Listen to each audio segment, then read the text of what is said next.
Hello friends, मेरा नाम पूनम है। मैं दिल्ली से बिलोंग करती हूँ। आज मैं एक बहुत ही इंटरेस्टिंग टॉपिक पर वीडियो लेकर आई हूँ। तो चलिए वीडियो स्टार्ट करते हैं। मैं आपको बताने वाली हूँ 5 मिस्टेक्स। जब भी हम अपने बेबीज को ग्रो कर रहे होते हैं तो अक्सर पेरेंट्स 5 गलतियां करते हैं, जिनकी वजह से आने वाले टाइम में जब हमारे बच्चे बड़े हो जाते हैं तो उनका बहुत सारी चीजों को लेकर परसेप्शन बहुत ही रॉन्ग हो जाता है। तो हमें ये 5 मिस्टेक्स नहीं करनी है। मैं आपको 1 बाय 1 बताऊंगी कि किस तरह से हम बच्चों को गलत चीजें सिखाते हैं, उनको गलत हैबिट डलवाते हैं, उसके बाद सोचते हैं कि हमारे बच्चे ऐसे क्यों हो गए हैं, ये इस तरह से क्यों कर रहे हैं, ये खाना नहीं खा रहे हैं, या फिर इनका बिहेवियर इतना नेगेटिव क्यों हो गया है। तो देरी न करते हुए चलिए वीडियो स्टार्ट करते हैं। नंबर 1 है कंपैरिजन। पेरेंट्स को कभी भी अपने बेबी का कंपैरिजन अदर्स बच्चे से नहीं करना चाहिए। मैंने अक्सर देखा है कि हम जिस भी एरिया या सोसाइटी में रहते हैं, हमारी बच्चे के एज के आसपास के जो भी बच्चे होते हैं, हम पेरेंट्स खुद ही अपने बच्चों का उनके बच्चों से कंपैरिजन करते रहते हैं। कहीं ना कहीं मन ही मन में हम सोचते हैं कि उनका बच्चा तो बहुत ही हेल्दी है, हमारा बच्चा को तो खाना ही नहीं खाता, हेल्दी तो वो तब होगा।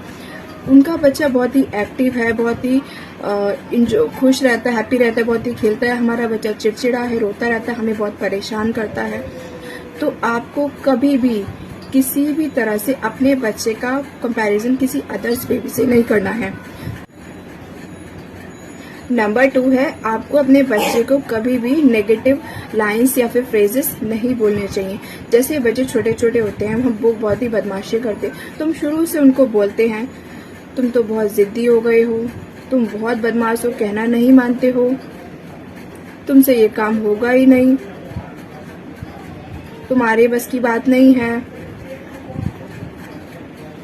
अब तो हमारी बात मानते ही नहीं हो। तो पेरेंट्स को शुरू से ही बच्चे को कभी भी इस तरह की नेगेटिव लाइंस नहीं बोलनी चाहिए। इससे बच्चे के माइंड पर नेगेटिव इम्पैक्ट पड़ता है। ये सुनते सुनते सुनते बच्चे की माइंड मैपिंग हो जाती है, जिससे कि बच्चे अगर कुछ करना भी चाह रहे होते हैं तो फिर आप उनको डिमोटिवेट करते हैं, आप उनको बोलते हैं आप जिद्दी हो, आप मेरा कहना नहीं मानते हो। हम बोल बोलकर बच्चों को वैसा बना देते हैं। तो आपको ध्यान रखना है, आपके अपने बच्चों को ऐसे कोई भी लाइंस फ्रेजेस नहीं बोलने हैं।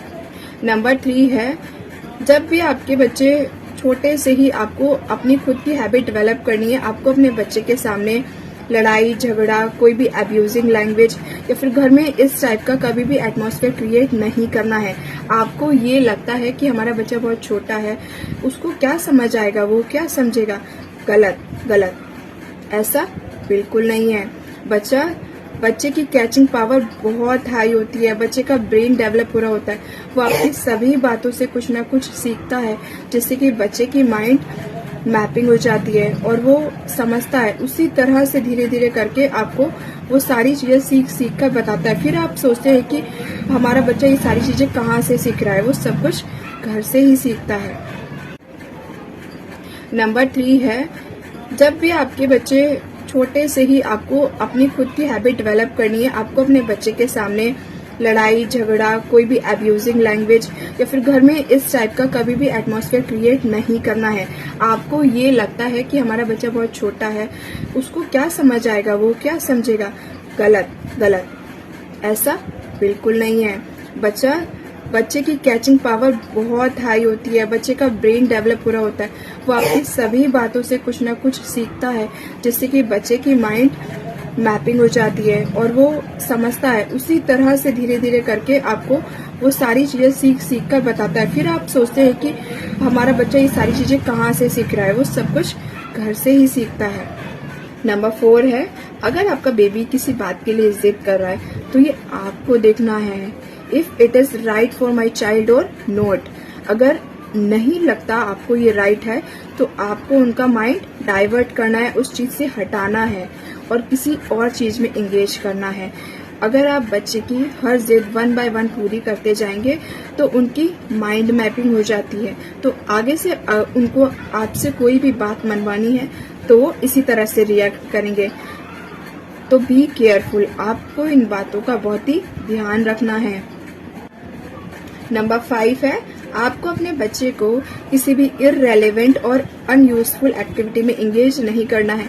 जैसे मैं अक्सर देखती हूँ मेरे घर के आसपास फीमेल्स को घर में काम होते हैं बहुत सारे, तो वो अपने बेबीज को, छोटे बेबीज को फोन पकड़ा देते हैं, वो फुल स्क्रीन टाइम है प्ले कर रहे हैं, फीमेल्स अपने घर का काम फिनिश कर रही हैं, अपने डेली रूटीन में बिजी हैं, तो बी केयरफुल। ये चीज़ें बच्चे के लिए बहुत ही हार्मफुल हो सकती हैं।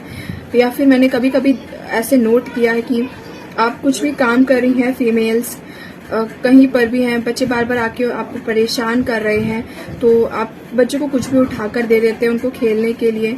तो मेक श्योर कि आप अपने बच्चों को इन सब चीज़ों से दूर रखें, उनको बचाएं और उनको सिर्फ उनके प्ले टॉयज ही दें। तो अगर आपको मेरी वीडियो हेल्पफुल लगी है तो इसी तरह से मेरे साथ बने रहिए, मेरी वीडियो को लाइक करिए, मेरे चैनल को सब्सक्राइब करिए और न्यूली मॉम्स की जर्नी में बने रहिए। Thank you so much, bye bye.